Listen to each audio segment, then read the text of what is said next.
In the vibrant tapestry of professional wrestling, amidst the array of wrestling ensembles, a singular faction stands supreme in terms of its sheer impact. That distinguished faction is none other than the NWO. The New World Order wrestling faction remains as an indelible mark on the annals of professional wrestling, etching its place in history with its unparalleled blend of innovation, storytelling and star power. The NWO carved out its unique path with its audacious invasion narrative. As Scott Hall and Kevin Nash infiltrated WCW ranks, they would spark captivating discourse that blurred the boundaries between scripted spectacles and tangible authenticity. The seismic shockwave would reach its crescendo with the unexpected metamorphosis of wrestling icon Hulk Hogan into the nefarious Hollywood Hulk Hogan character. A shift that would reverberate far beyond the squared circle, gripping mainstream attention and fusing fiction with actuality. The NWO wasn't just a faction, it was a force to be reckoned with. Armed with distinct black and white colour scheme, an edgy anti-establishment demeanour, and an expanding roster of renegades, the NWO captured the imagination of a generation with its disruptive tactics, long-term storytelling and cultural impact, one that would transcend the boundaries of professional wrestling.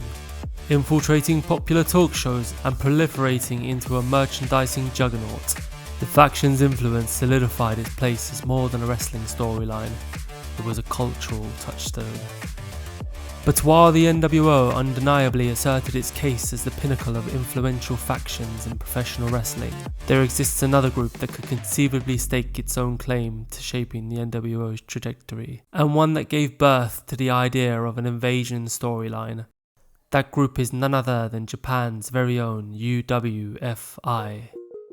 The UWFi, or the Union of Professional Wrestling Forces Internationals, was a short-lived shoot-style professional wrestling promotion in Japan from 1991 to 1996. Founded as a successor to the UWF, which itself was short-lived from 1988 to 1990, the UWFi prided itself on promoting storylines that were far more grounded in reality to the comparative cartoonish programming that existed in 90s pro wrestling in the United States. In 1992, the UWFi unveiled its inaugural championship, the Real Pro Wrestling World Heavyweight Championship, which would find its very first holder in Nobuhiko Takada, who triumphed over formidable competitor Gary Albright.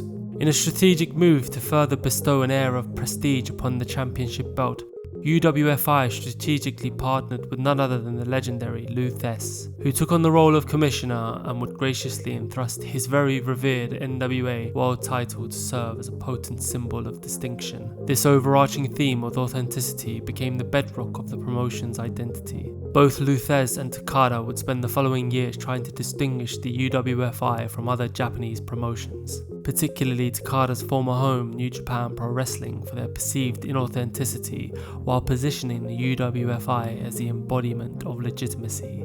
Takada went to extraordinary lengths, even issuing a challenge to reigning IWGP champion the Great Muta, in a bid to ascertain the rightful bearer of the world champion distinction. But whilst the initial buzz of the promotion was strong, the following year would prove challenging, with headlining act Super Vader leaving for financial reasons and top star Gary Albright opting to join rival promotion AWA. The promotion was against the ropes as stars began to leave and interest of fans began to wane. Then what happened next would harm the promotion's trajectory and deal a devastating blow that would spark the beginning of its demise. In a fateful December of 1994, a critical chapter in the UWFi unfolded as Yoji Anjo, one of UWFi's prize wrestling talents, embarked on a journey to Rickson Gracie's Los Angeles dojo.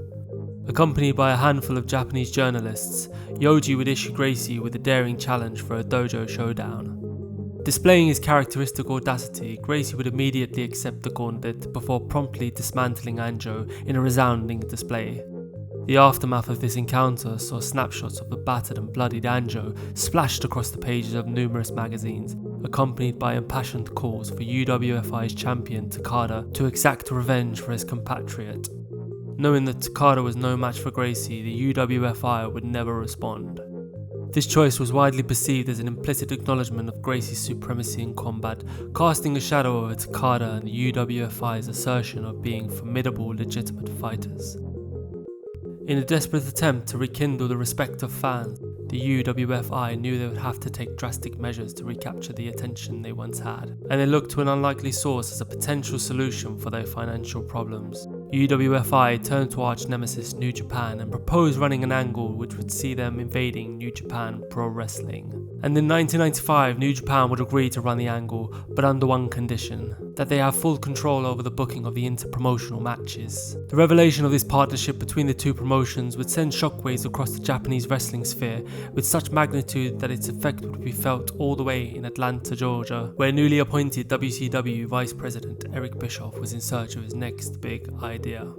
The invasion angle would run for a year with notable matches between Takada and New Japan's IWGP champion Keiji Muto. Then in the climactic culmination set in April of 1996, UWFi found themselves in a final showdown against New Japan Pro Wrestling, which saw Takada facing off against former champion Shinya Hashimoto for the IWGP Championship.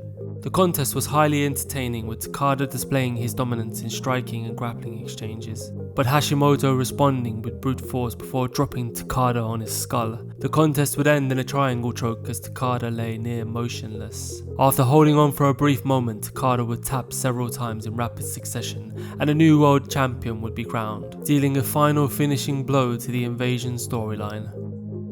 Seated among the 65,000 Tokyo Dome spectators was WCW President Eric Bischoff, who, like the rest of the crowd, was in awe.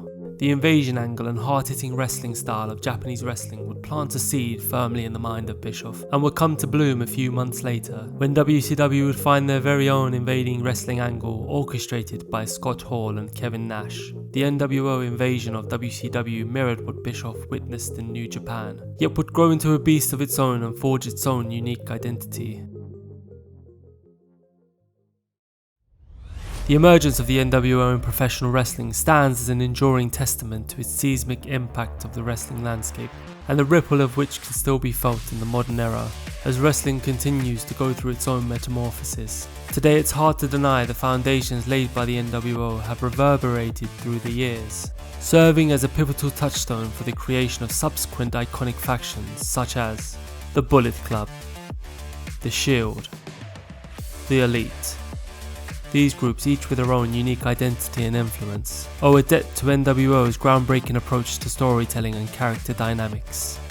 However, in a twist of wrestling fate, it's essential to recognise that even the NWO may have not come to fruition itself without the precedent set by the original invasion angle between UWFi and New Japan Pro Wrestling. This historical backdrop underscores the intricate web of inspiration and innovation that weaves together wrestling past, present and future, emphasizing how the echoes of one era can shape the defining moments of the next.